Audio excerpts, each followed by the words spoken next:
O censo demográfico feito pelo IBGE, Instituto Brasileiro de Geografia e Estatística, é realizado a cada 10 anos e é um grande retrato da população brasileira e das suas características socioeconômicas. Além da contagem da população, o censo traz informações de saúde, educação, emprego e renda, moradia, dentre outras. A PNAD, Pesquisa Nacional por Amostra Domiciliar, também é feita pelo IBGE e investiga essas mesmas características gerais da população, só que neste caso a pesquisa é feita anualmente. Dados são fatos, imagens, sons, que podem ou não ser úteis para determinada tarefa. O dado é a estrutura fundamental sobre a qual um sistema de informação é construído.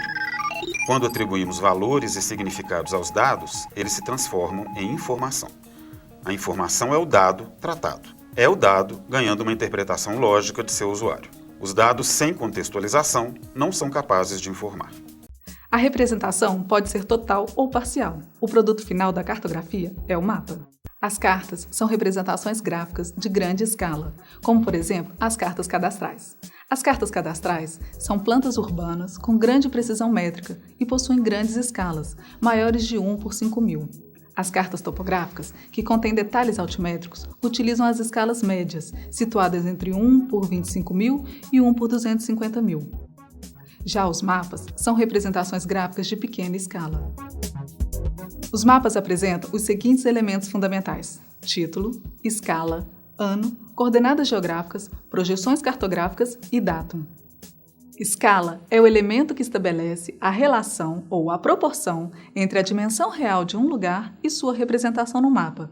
Por exemplo, em um mapa de escala 1 por 200.000, 1 centímetro no mapa corresponde a 200.000 centímetros no lugar representado. A escala costuma ser apresentada sob uma das 3 formas seguintes: escala numérica, escala gráfica e escala explícita.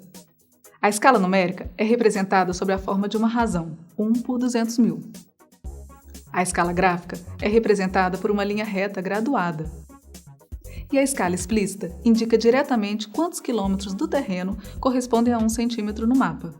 No nosso exemplo, 1 centímetro equivale a 2 quilômetros. Vamos agora falar sobre coordenadas geográficas. Pensemos em 2 situações distintas. Durante a Guerra do Golfo, em 1991, o que mais chamou a atenção foi a precisão com que os caças americanos acertavam os alvos, destruindo pontes, aeroportos, centrais elétricas e demais pontos estratégicos, minando as forças do Iraque. Mais recentemente, na Guerra dos Estados Unidos contra o Afeganistão, os americanos atingiram pontos estratégicos com mais precisão ainda. Imagine agora, turistas de férias num navio, e de repente ocorre um defeito em seus motores e o comandante tem que pedir socorro. O que é que esses fatos têm em comum? É que todos eles requerem conhecimento sobre coordenadas geográficas.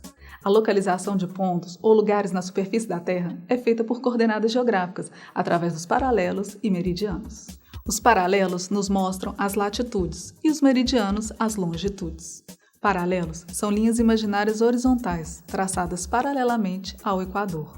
Além do Equador, paralelo 0 grau, existem 180 paralelos, 90 ao norte e mais 90 ao sul. Meridianos são as linhas imaginárias verticais, traçadas sobre a Terra, unindo os polos. Além do meridiano de Greenwich, que é o de 0 grau, existem mais 360 meridianos, 180 a leste e 180 a oeste. O grande problema da cartografia é ter que representar uma superfície esférica num plano. Afinal, a esfera é um sólido não achatável ou não planificável. Assim, sempre que achatarmos uma esfera, necessariamente ela sofrerá alterações ou deformações. Projeção cartográfica é a representação de uma superfície esférica, a Terra, num plano, o mapa. Os métodos de projeção cartográfica mais utilizados atualmente são as projeções cilíndricas, projeções cônicas e projeções planas ou azimutais. A projeção cilíndrica resulta da projeção dos paralelos e meridianos sobre um cilindro envolvente, que é posteriormente planificado. Apresenta os paralelos retos e horizontais, e os meridianos retos e verticais. A projeção cilíndrica acarreta um crescimento, uma deformação exagerada das regiões de elevadas latitudes. É o método mais utilizado para a representação total da Terra, como no mapa mundi. A projeção cônica resulta da projeção do globo terrestre sobre um cone, que é posteriormente planificado.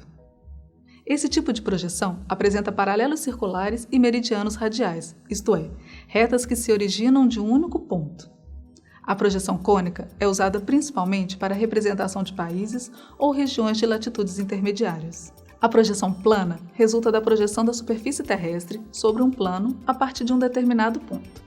Ela é utilizada para confeccionar mapas especiais, principalmente os náuticos e aeronáuticos.